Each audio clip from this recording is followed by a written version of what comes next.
Yeah, I got it. I just pushed the button. Hey, everybody, how you doing? Good to see everybody out there. Michael, old man, got Dart, Guilford out there. With the evil twin. You must be reading my mind, old man. I got an email from China today. You must be reading my mind, old man. I got an email from China today. Somebody's brewing.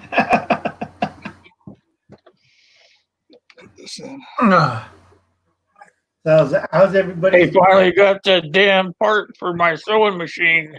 Oh, good. How's everybody's gardening or farming or milking or raising out people? Well, tonight I went out and I picked a big old head of Grand Shoot Rapids, it out there, John. lettuce. Whenever you get a good one, shoot your question out there. And I made myself a Caesar salad tonight. Oh, And good. for dessert, I had those waffles. Yeah, me, I'm carbo loading. I could eat so much lettuce food, rabbit food. I have to have real food. I've been up since 4:30 this morning. I think I got up about 5 or something like that. Yeah, it's like because the shutdowns and everything, I have to help out my nephew at the farm. So it's like, Uncle, I'm supposed to be retired and sleeping on the couch. Yeah, I know. When you retire, you stay busy. Otherwise, you end up dead. I don't mind dead. I like sleeping on the couch. Because I've had too many friends that, I'm going to retire. They retired. They did nothing for about 3 months. And all of a sudden, we got a notice from their family that they died. Yeah. Now, it's hard if you don't try to stay busy. Now I've been retired about 1.5 years now. And you see from my videos, I'm working harder than ever. Hey, Tibor. Hi, Tibor. Hey, Kyle's here too. Kyle? Kyle. Hey, Kyle. Got an RG for $25? That is a pretty good deal. Yeah, but it's an RG. That's pimp ghetto guns. $25, relative deal. Gunsmith looked it over. Is it bad? It actually impressed him with everything being tight and in time. Yeah, it's a revolver. Well, if it's everything's tight and in time and impressed him, $25, that's a steal. That is a steal. Yeah, don't be telling anybody you got it. Delete your comment if you want to keep it safe. Yeah. Everybody bow. All hail, Queen of the North. Hail. Hi, Lori.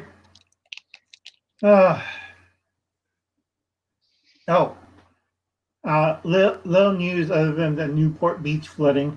I was watching international news again. This time Germany.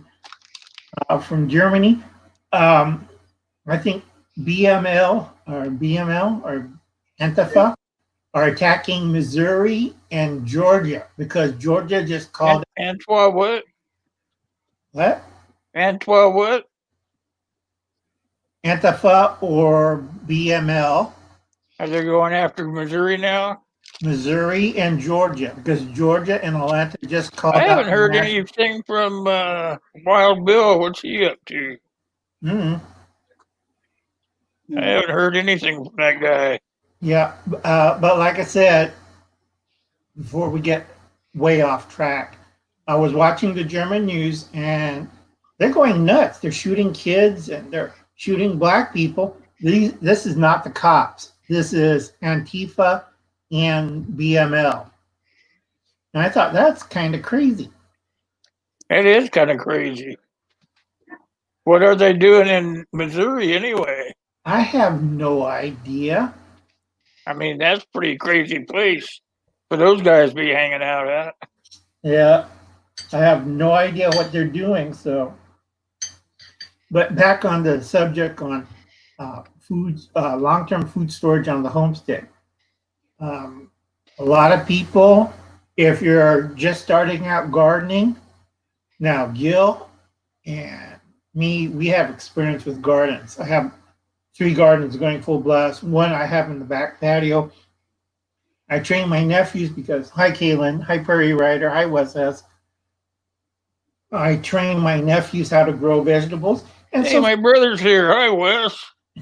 So far, they killed everything in my backyard. And I'm looking at them like, how the hell can you kill cucumbers in a container? Hey, Kaylin. Hey, Lisa. Hi, Lisa Lee. Yeah,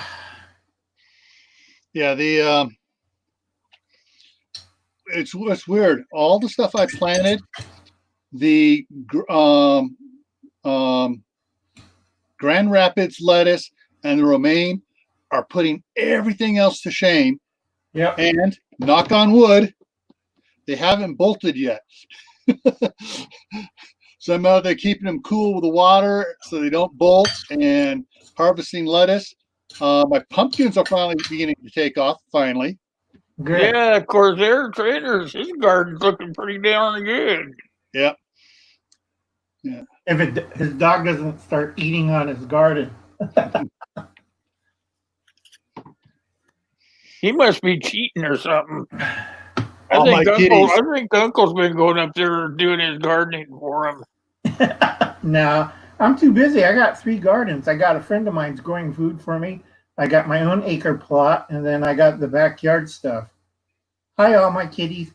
Yeah, it's probably the dirt that your beans. Yeah.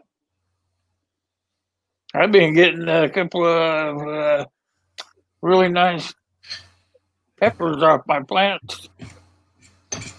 Hey, John, good idea. Came a little bit early this year. I might plant bell peppers later on in the season. My first batch came out all right. My second batch, I don't know what my nephews did. I told them, put the plant in the pot. It's a big container, water. That's all you do. I have 5 of them just went. I have another 5 that got eaten by bugs. I got another 5, forget it.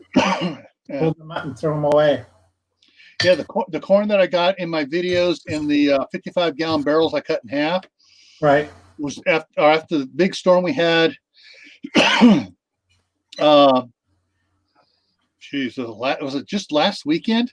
Man, time's flying. Yeah, last Sunday, Monday, and Tuesday. Yep. Yes, Saturday when I was out there looking at it, the corn was, and it was starting to get a little wilty on it. So I hit it with water and perked back up again. So the corn in the tubs, I got to water it, every other day.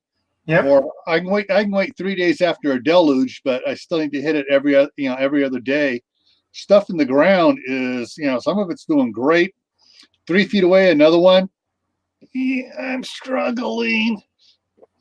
And I rototilled the snot out of that area with the that Bobcat with the big rototiller on the front. But I definitely got to get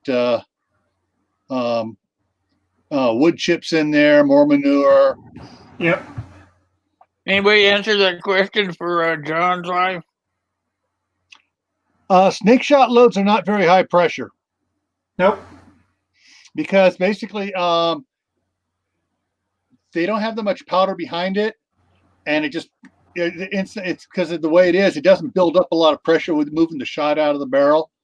Like in shotgun though, they have a lot more powder behind it because of that same factor, and they have a big old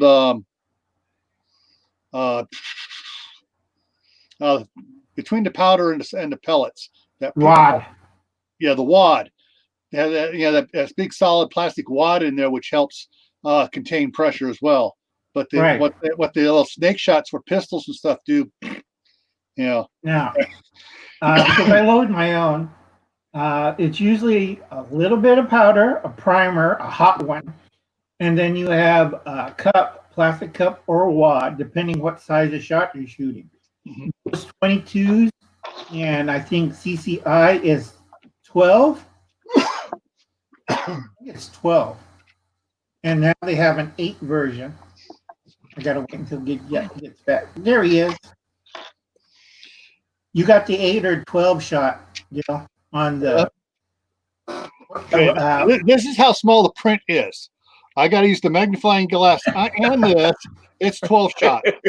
12 shot. Okay, so I was right because I have both. I have 12 and 8 because we have big things out here.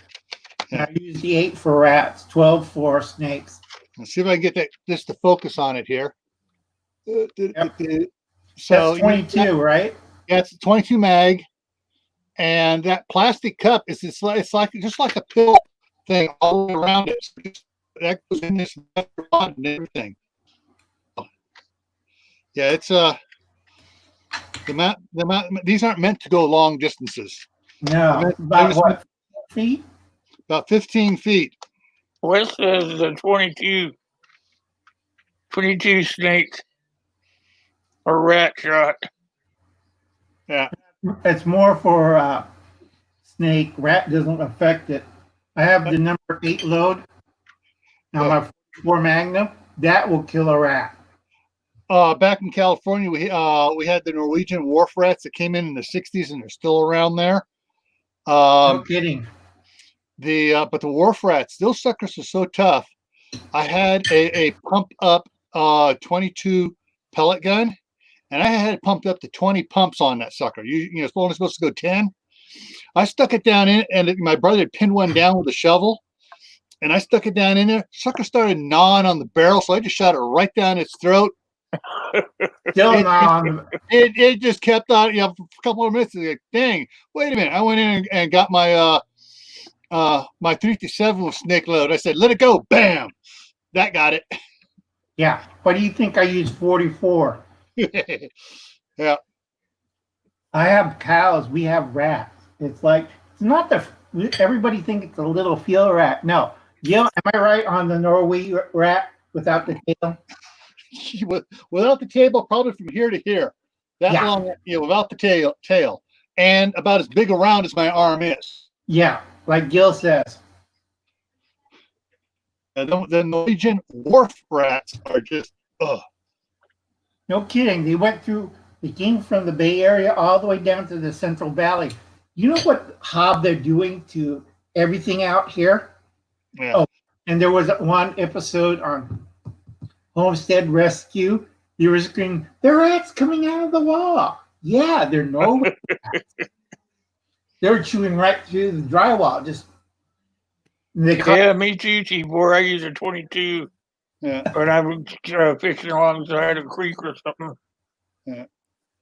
But back to the topic at hand. Yeah. So my garden is definitely going to be my long-term food storage for a lot of stuff. Not everything. It's not going to cover everything, but it's going to cover a lot of stuff so that what I don't spend on the other foods and stuff, I can spend on what I need to. It's like right now, of all the of all the corn I got put in and all the beans, I'm going to be trading corn stalks and stuff to a couple neighbors. One is raising pigs, the other one's raising rabbits and goats. So I will get some meat out of it one way or another.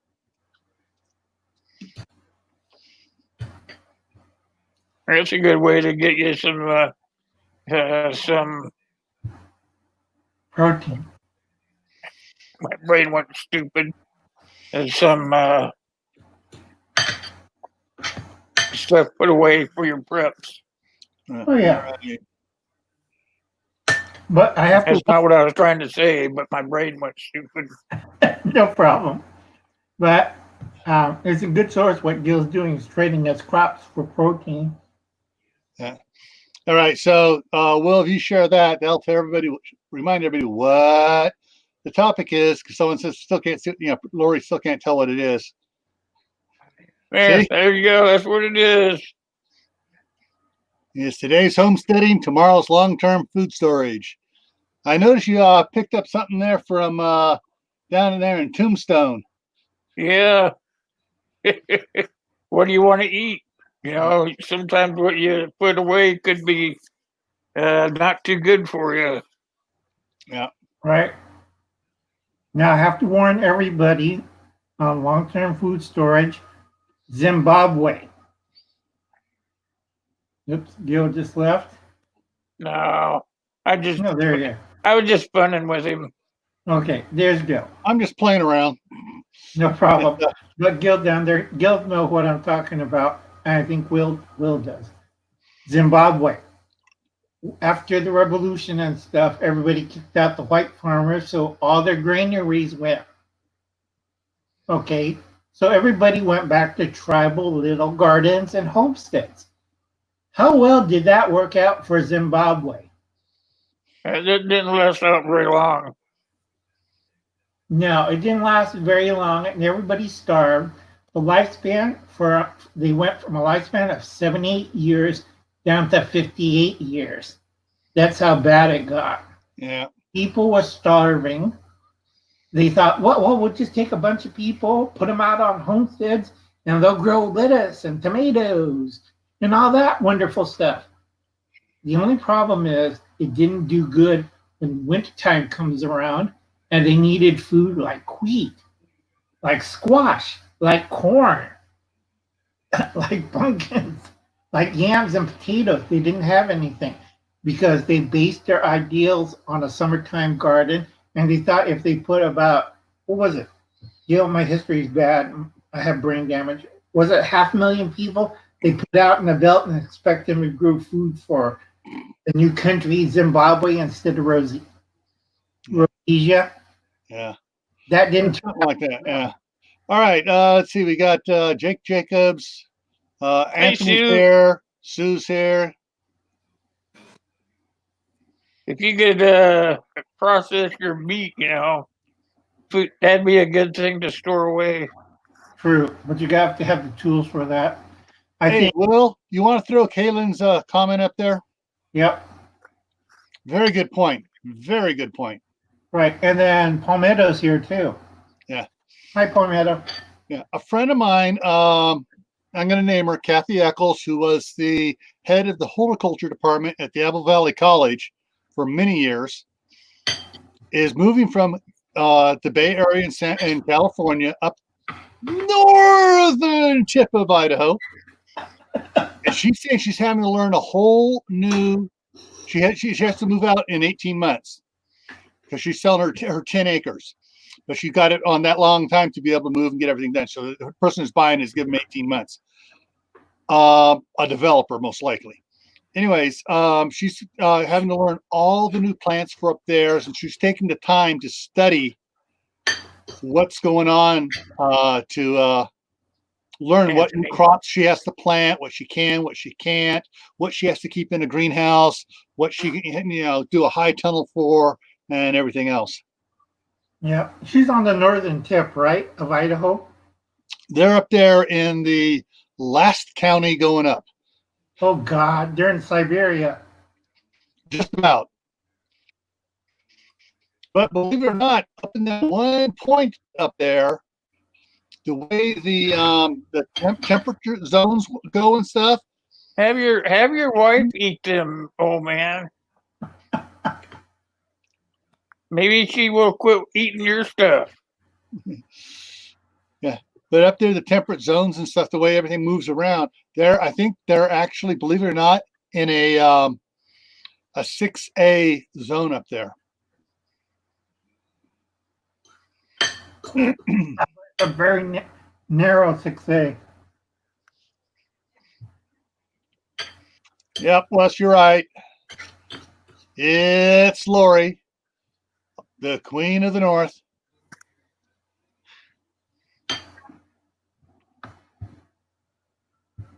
Remember, folks, we're talking about long-term food storage.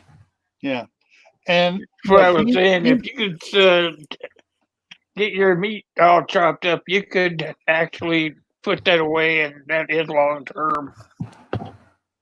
Yeah. Trying to think, you put it away in quart jars. Well, you My got brain's pressure. not working too good.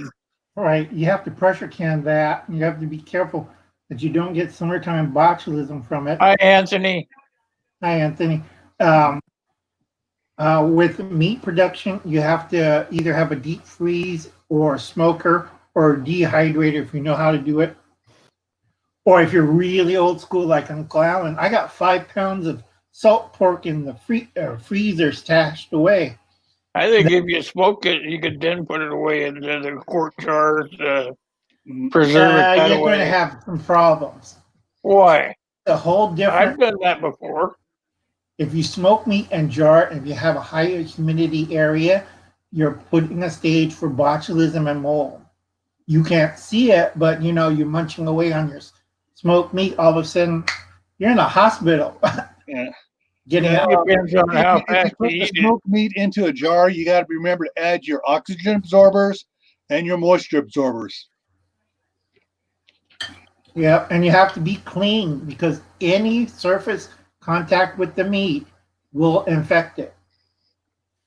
Yeah, so that's where your gloves come in handy. And does everybody have a Whoa! But Ryan the Gamer just said Charlie Daniels died. yeah, Yeah, he he's did free. this morning. Oh, well, he's down there fiddling with the devil, beating him out of Yeah. past to heaven. Both John Life and Anthony's correct on sugar curing. Sorry. Spaghetti's trying to come back up. It's hard to hear and talk. But anyway, big thing with meats, if you don't pressurize or can it, you have to look at the other things. You have to be really careful about it. Because I know people who smoke meats and canned it, and next time they're in the hospital for 2 weeks for botulism. Yeah. But then I also know people that smoke them and stuff and just hang them up. Yeah. No problems. Nope. Yeah. I don't know. If you know how to take care of it, though, it's okay. Right. Yeah. But if you make one mistake, it's 2 weeks in the hospital, $50,000. Yeah. Yeah. Well, the thing is, for what we'll put out there as the topic, if you have a homestead garden and you're growing a lot of your food, and you actually get it producing year after year, you got long-term food storage for what you're growing. Right.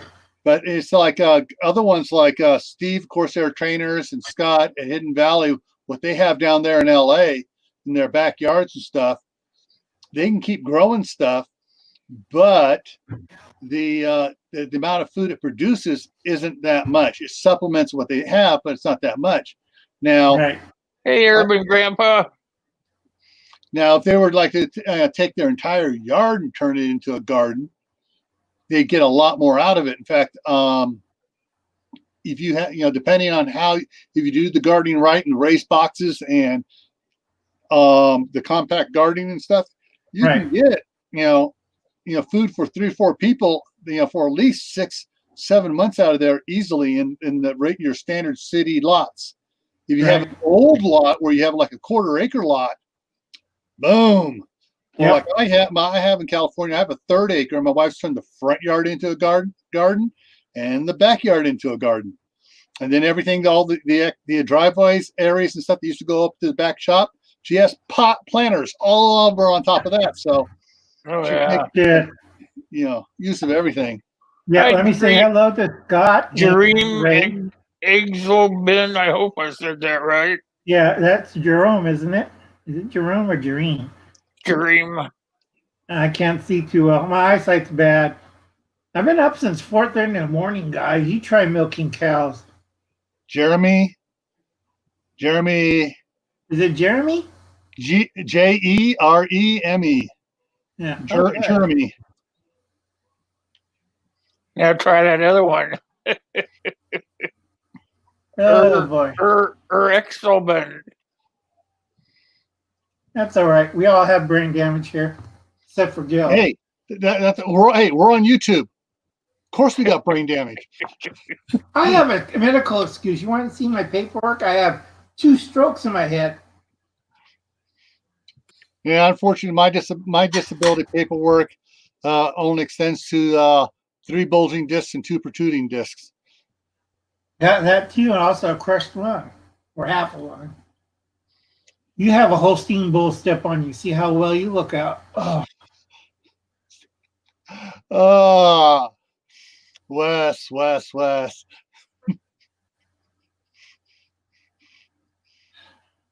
okay. I'll stand on it on Wes's head for him. Erxleben. Okay. Okay. The next one's easier. Scott Bibler, how you doing? My garden boxes are doing pretty well this year. Wish I had about 8 more of them. Yeah. Good. Well, if you guys saw what I did, I started out with just those 65-gallon barrels and a couple of the tub remnants that the guy across the street gave me. I went out and bought 6 more of those big old totes. You know, cut them in half and made 12 raised planter beds out of it. Yeah, anybody that has like just a regular backyard or lives in town or whatever, either raised garden beds or buckets, best way to go. Yep. And that's what Tyler. Let's talk about prepping. Check out his videos. He has a bucket garden, hundreds of buckets, 5-gallon buckets out there. Yeah. And he's growing a lot of stuff. Well, welcome, food. He must have a lot of friends that throw their buckets out back for him. Yeah, he works in the food industry. Yeah. Fuzz Fork 8. Hi, Fuzz Fork 8. Dairy bulls are insane. They're not friendly at all. Now, it's true that China owns some of the food processing plant in the Midwest and East Coast. Where I live, where all our processing, that's Crafts, Morgan's, Harris. I forgot the guys who work with McDonald's. No, they are not, Wes. Those guys are kind of prioritized. Yeah. Fuzz Fork.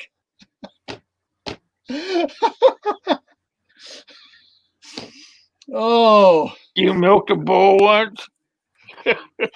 followed him around for years like a puppy, lovesick puppy.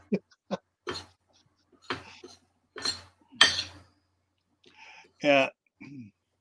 He probably fell in love with you.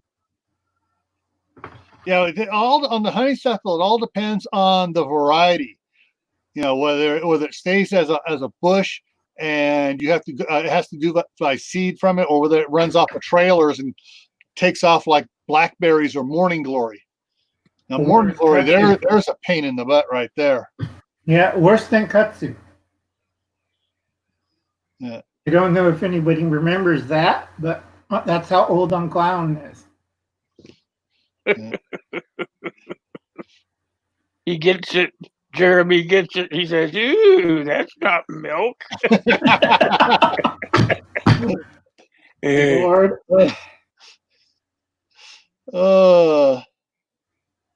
Actually, folks, you don't want to know how we get semen out of a bull.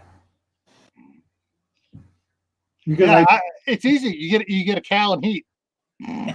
True, but if you're shipping bull sperm to another or dealer, it's a whole different thing. That's how I got stomped. Yep. Not going to do that again. Not going to do anything again. My nephew owns the farm. Oh, what? Okay, we're deteriorating here, guys. Yeah, totally. Back on the subject on long-term food storage on the homestead. Okay, back to the long-term food storage at the long-term food storage. Yeah, don't take the stroke so darn long.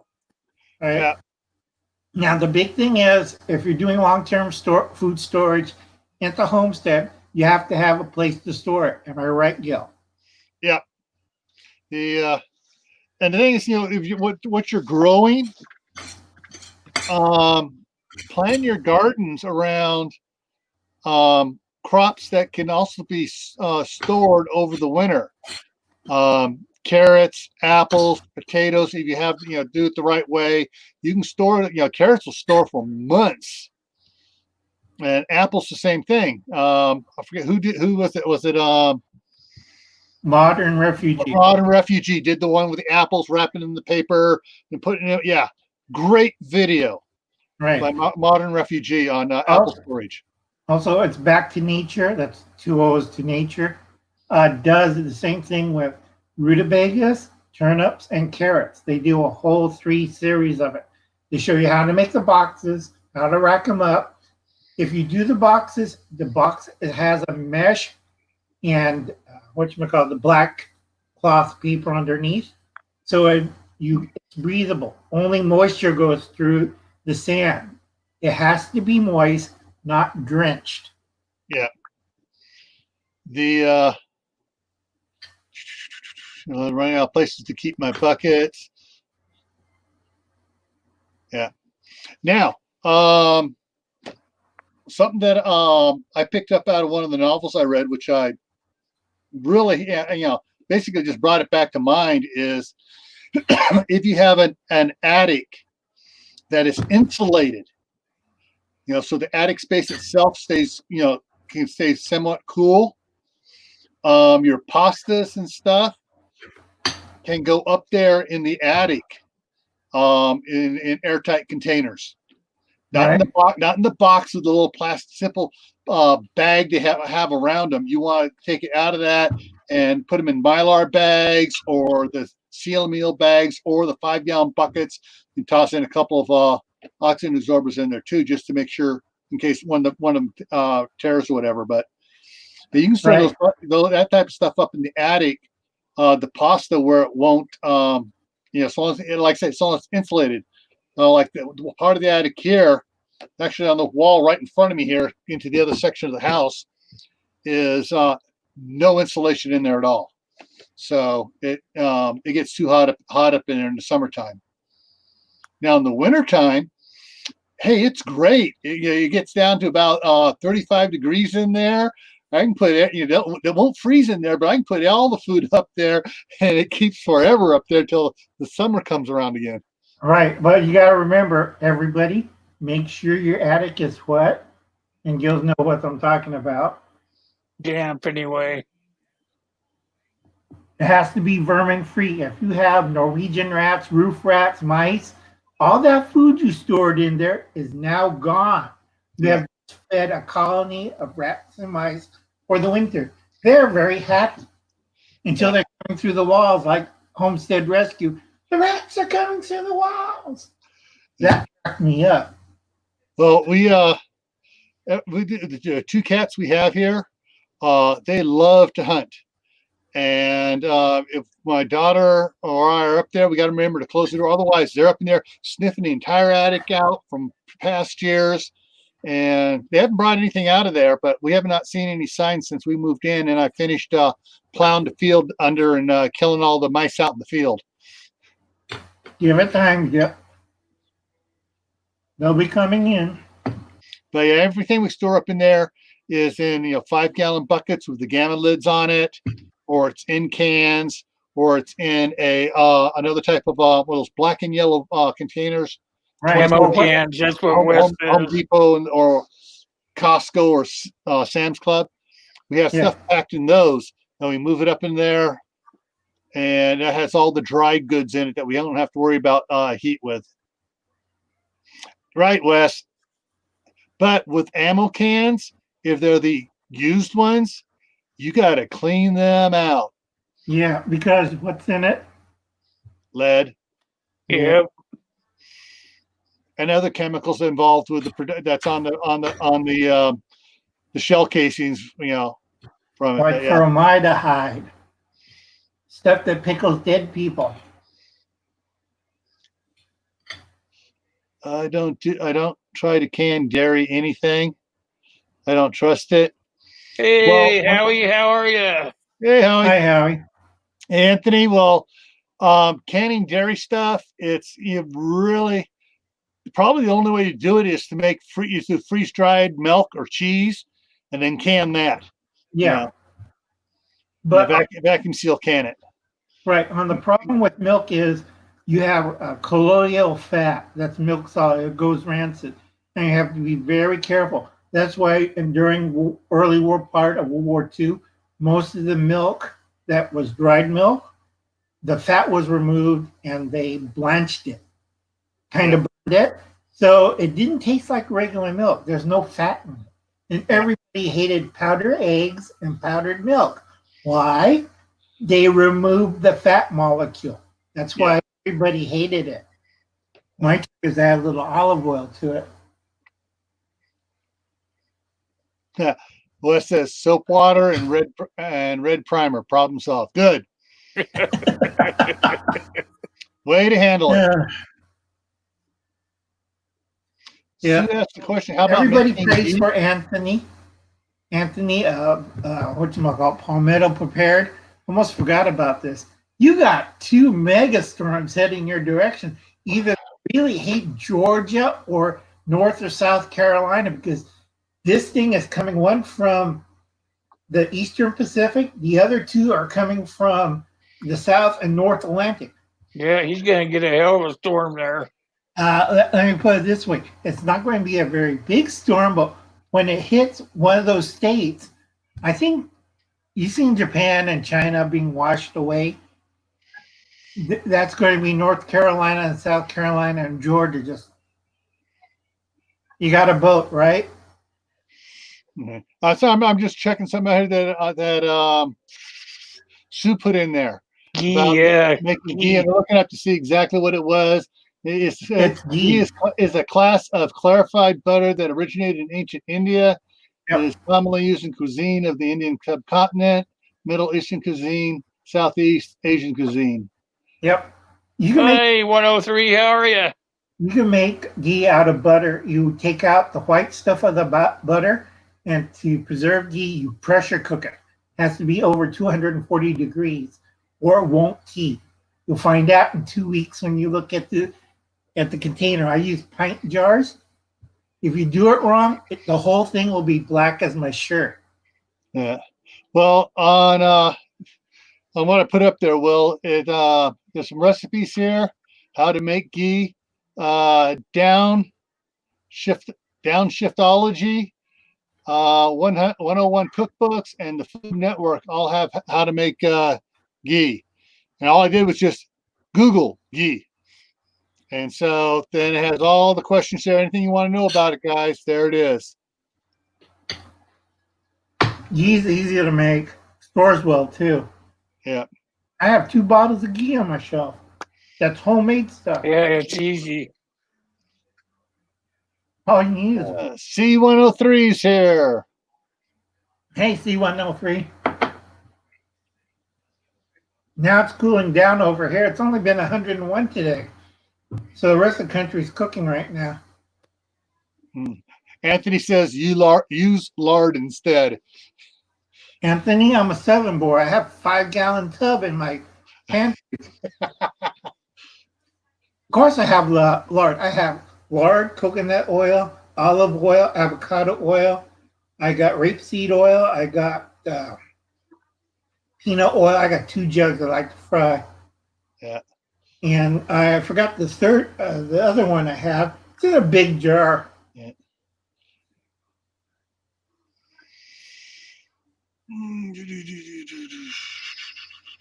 You don't put it on toast, Wes. Ghee's a cooking one. Of course, it's nasty on toast. It's nasty on toast, yep. All right, hey, John's life. If you're going to be if you don't already have the freezer, get chest freezers. And actually, per the cubic foot, the 7 cubic foot one or the 20 or the 9 cubic foot one at Sam's Club when they're on sale beats everybody hands down. And they're really economical and easy to use. I had a 7 cubic foot one that I would take to the peddler's fair for the Boy Scouts. They're selling ice cream out of it. So I think it's opening and closing all day long. I had 3 15-watt solar panels and several batteries. And that kept it going all day long from 5 o'clock in the morning till 8 o'clock in the evening. And so chest freezers don't cycle on that often because they keep all the cold down in them all the time. Gil, that's a 7 cubic, right?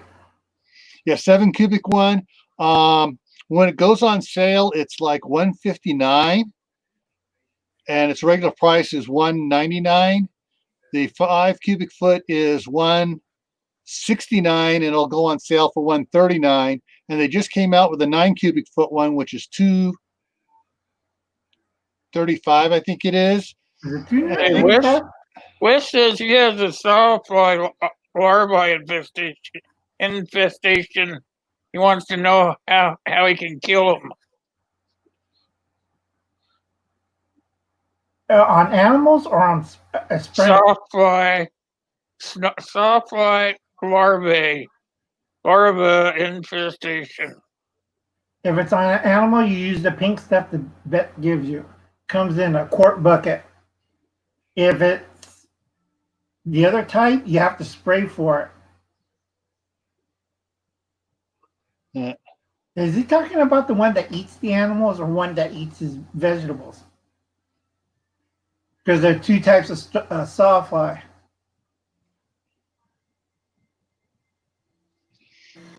Yeah, okay. He's talking about it ate 3 plant to nothing in hours. Yeah, that's the sawfly that kills.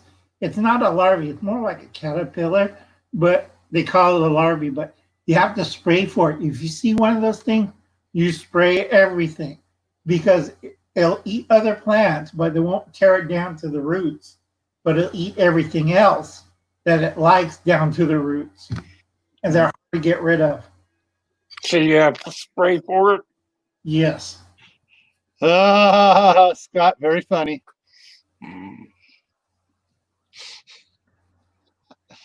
No, it's wrong kind of life. Yeah, because of what? They caught him eating brownies. Yeah, that's an old Boy Scout joke. Yeah. I got kicked out for real for eating Girl Scouts. Yeah. Anyways. Whereas if you were caught eating Boy Scouts. Hey, it wasn't Boy Scouts, but they didn't want me over there at the Girl Scouts. Okay, back to the subject, folks. Yeah. Long-term storage. Now, the ideal thing is either have a cold room or a root cellar. Yeah. Everybody knows what the cold room is, right? Yep. Okay. Now, on a modern farm, it's a refrigeration room. In the old days, they used to have straw and blocks of ice to keep things cold. A good example is at the Henry Ford Museum. I forget what state it's in. The Henry Ford Historical Farm Museum. They do Civil War and also they do life in the 1890s to the 1880s and how farming life was. It's a very interesting subject. Yeah, when the house I grew up in the 60s didn't have a basement, but it had about a 2-foot crawl space under the kitchen area. And the one cupboard was called the cooler cupboard. It had a screen across the bottom and a screen in the top. And the shelves didn't go all the way to the sides. They had boards to hold it was like a floating shelf so the air could go around it. And that kept everything in there a lot cooler in the summertime. That's cooler than any other room in the house was that cooler cupboard. Yeah. Which is very common if you're in England or in California or Western Canada. That was a very common occurrence. And then everybody got refrigerators and icebox. And everybody knows what's an icebox, right, Gilman? Yeah. Old-fashioned icebox. Yeah, with your drip pan. Icebox trick. Yeah. Basically, you get the big old block of ice, and it was all insulated. You put the ice in the one section with a pan under to keep it from dripping down on everything else, and it kept everything in there cool. Right. Now, if you're doing like, let's see, root cellar cold room. I'm trying to think something. It's for making fromage. Everybody knows what's fromage is, right? No. Okay. This is why Uncle Alan's going to have another stroke. I'm going to be here and go, okay. Fromage is fermenting cheese to have a hard shell. This is right before you put the wax on. Mm. So it's not paraffin wax. I have to tell people this. It's a special kind of wax. It's either red or black. Modern Refugee did a video on this, and another person who did a video on this. You have to have a rind on the cheese. You can do it rindless, but Modern Refugee referenced that in his video. You do the big blocks of, my family used to do it on big blocks of welfare cheese, or we get it from other dairies that produces welfare cheese. Gil, you remember seeing those big blocks of sharp cheddar? Okay, I like cheddar, but I can't eat it night and day, 24/7. You know, when they put cheddar on your apple pie and they put it, it's ice cream a la mode. What's on it? Cheddar cheese. It's good for you.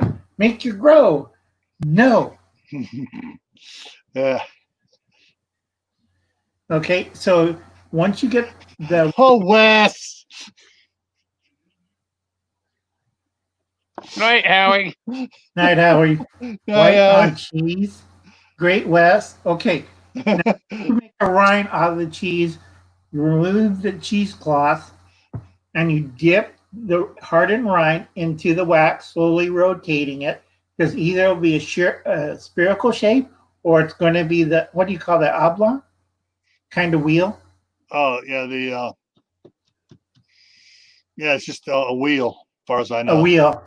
They can be from this size all the way up to about, you know what I'm talking about, people. If I'm talking about cheese, they have huge wheels in France and Italy, and they have a room. It's a little cave, and they wax it and they put the cheese there. I'll keep for 10 to 20 years in that room, but it has to stay at a certain temperature. Because I ate cheese from something like that. That was like from, let's see, what? From 1960, because I was there in 1980s, and the cheese were perfectly fine. They put it up in 1962, I think, in the wax thing.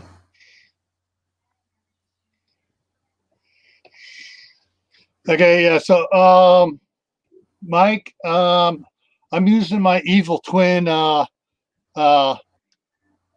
in there. So, yeah, just look up Camp Family Compound to subscribe to me. Yep. Hi, Sue Nelson. Hi, everybody. Yeah, the reason I open up the side chat here, the YouTube, in my Firefox, so that way I have the StreamYard on my Chrome, and that way it doesn't overheat my computer too much. Trying to when I have too many things open on Chrome, it goes cook. Right. Will, you have any questions on long-term food storage? Yeah. No. No. Okay. Gil? No, just that the only thing I don't have any questions on it, but just some points to remind everybody is that your long-term food storage needs to be rotated always. And so first in, first out. Your best friends are for it is the Sharpie. You mark the container, what it is, and the date you put it up or its expiration date on it. If you break down a big box and into and do the Mylar bags, put the expiration date on there of the original expiration date and the date you bagged it. Or if you do shelves, you can mark on the shelf. That way you can go in and out that way too. Yep. Now, rotating stuff is good. Most important thing that most people forgets about, if you go if you're doing commercially canned foods, some canned foods will last 5, 8, 10 years. Others will last 2 years if you're lucky. Namely, tomatoes. Toast the bread and roast the maggots. Okay, on the can issue, anything with a high acid base, pineapples, tomatoes, anything citrus based, oranges, or anything. What's the other one? I forgot. Jill, you remember? Oh, I always miss that. all right, tomatoes, citrus stuff, Pineapples. vinegars, Vinegar. vinegars. Right. You have to be careful, even if it's stuff in a jar. The lids are metal. You don't have, unless it's the old-fashioned glass ones, and they usually have a problem with oxidation. Now, I have to tell people, if you're doing home crops like corn and wheat or potatoes, they have to be all cured. Corn has to be in a corn crib to air out. Potatoes, you don't put them in the storage bins right after you harvest. What do you do with potatoes and sweet potatoes? You cure them. Not with booze or smoking at it, but you put them in a cool place where the skin hardens. Yeah. Oh, and don't wash them. It's like I look at everybody, it's like, no, you gently remove the dirt. You don't wash them. It's like, Hey, whoa, Wes. try to clean it. Hey, Wes, you gonna have the afterlife stream? You gonna have a stream after we get out of here?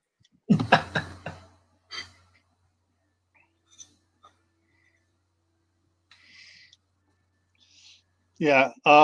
What's pointing out good. Yeah. So you're storing the corn, you leave it on the cob. It's the whole thing, and it still has the.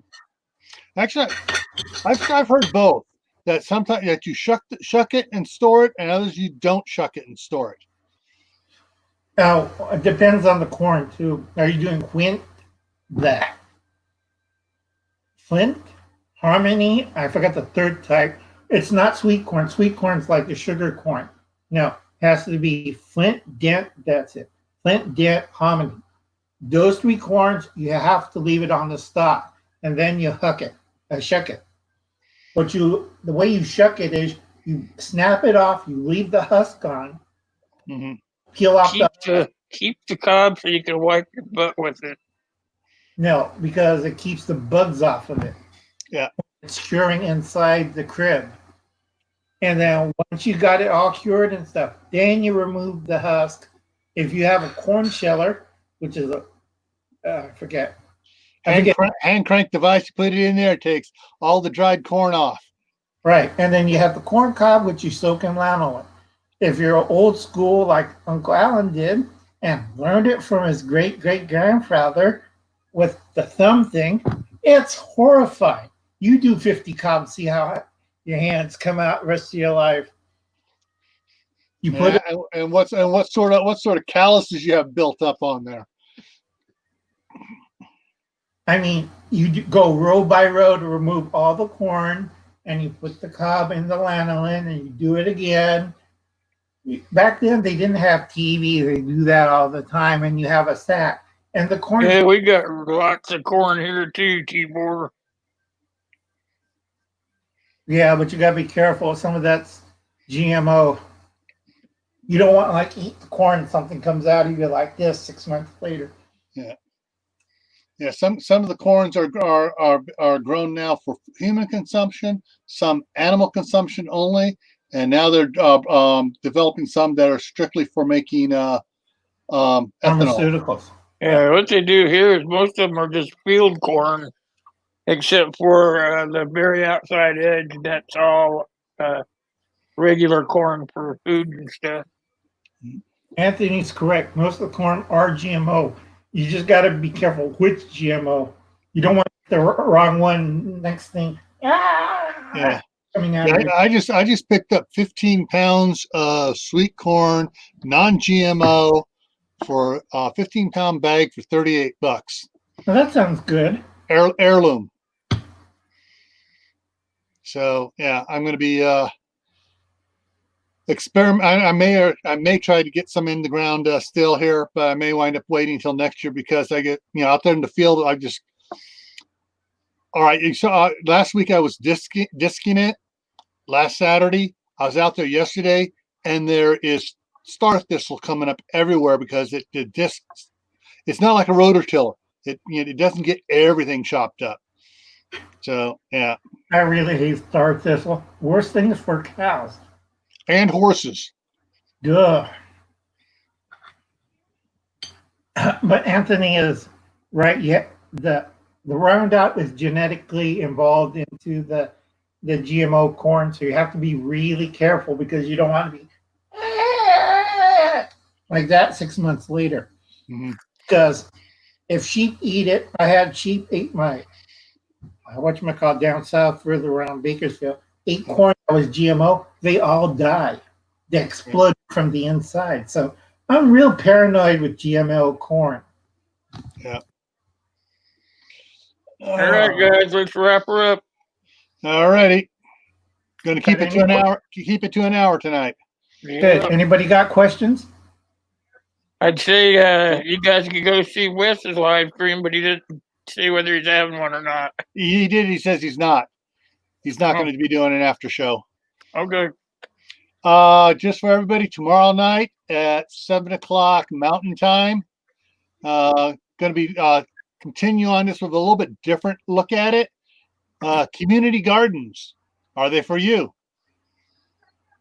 And so that'll be coming up on Thursday on my channel, and then Friday I got a real touchy subject for Friday. Red Dragon, second wave or just another surge? Yeah, that's what we got to figure out what it is. It's because everything's going kind of weird. But that's on Friday. Right. There's 8 different diseases circling around the world right now. So it's hard to, we'll talk it on Friday. Yeah. It's 8 different variants of it already. No, I'm talking about bubonic plague, the pig flu. Oh, all that stuff. The other one, dengue fever, and the one that swells up your male private parts, so you have to take a wheelbarrow walk around. All right, guys, I'll see you guys on Wednesday. And what time are you on Wednesday, Will? Wednesday is 2:00.